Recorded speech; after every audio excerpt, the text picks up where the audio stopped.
NBFCs के लिए नियमों में बड़े बदलाव हो सकते हैं और इसके लिए आरबीआई ने डिस्कशन पेपर भी जारी किया है। इसका मतलब यह है कि HDFC, Bajaj finance, Sundaram finance, Chola जैसी एनबीएफसीज पर फर्क पड़ सकता है। लेकिन चलिए तमाम डिटेल्स विस्तार से लेंगे। हमारे बैंकिंग एडिटर प्रदीप पंड्या हमारे साथ जुड़ गए हैं। प्रदीप, ये बताएं डिस्कशन पेपर और जो नियमों में बड़े बदलाव किए गए एनबीएफसीज को लेके वो क्या कहते हैं? देखिए, सबसे पहला जो फॉर्मूला है यहाँ पे कि स्केल बेस्ड रेगुलेशन होना चाहिए, यानी जितनी बड़ी कंपनी उस तरह के रूल होने चाहिए।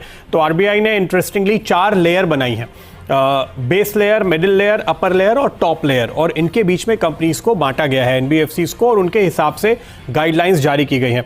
जो खास बातें निकलकर सामने आ रही हैं हमारे, उनके मुताबिक अब हर तरह की एनबीएफसी के लिए 90 दिन का एनपीए का रूल फॉलो किया जाएगा, 180 दिन की जगह। ये बेस लेयर वाली छोटी एनबीएफसीज पर भी लागू होता हुआ नजर आएगा।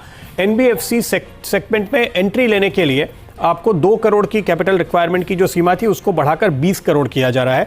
तो एंट्री थोड़ी सी मुश्किल होगी नई एनबीएफसीज के लिए। यहाँ पर यह एक महत्वपूर्ण बात है, क्योंकि आरबीआई को लगता है कि छोटी एनबीएफसीज के फेल होने का डर बना रहता है।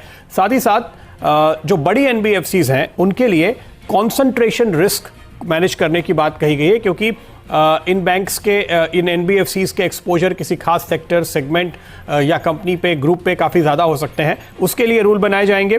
प्रोविजनिंग के नॉर्म्स भी हर एक लेयर के हिसाब से तय किए जाएंगे, और कैपिटल एडिक्वेसी रेशियो 9% का रखने की बात कही गई है लार्ज बड़ी एनबीएफसीज के लिए।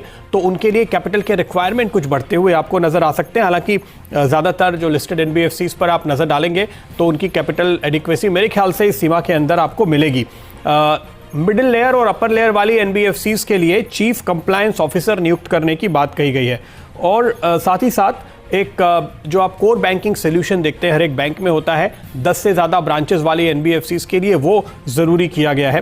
साथ ही साथ एक क्लासिफिकेशन होता है सिस्टेमिकली इंपॉर्टेंट एनबीएफसी का, जिसके हिसाब से आरबीआई ज़्यादा करीब से नज़र रखती है और ज़्यादा उनके रूल सख्त होते हैं।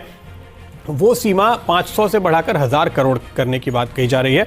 तो जो बेस लेयर वाली एनबीएफसीज हैं वो इसके नीचे होंगी, यानी 1000 करोड़ से ऊपर वाले एनबीएफसीज पर ही केवल सिस्टेमेटिकली इंपॉर्टेंट माना जाएगा, और उनके ऊपर इनमें से ज़्यादातर गाइडलाइंस दरअसल लागू होती हुई नज़र आएंगी। साथ ही साथ ये भी कहा गया है कि प्राइवेट बैंक्स के जो रूल्स और रेगुलेशंस हैं, बड़ी एनबीएफसीज के कायदे काफ़ी हद तक उनके हिसाब से होने चाहिए।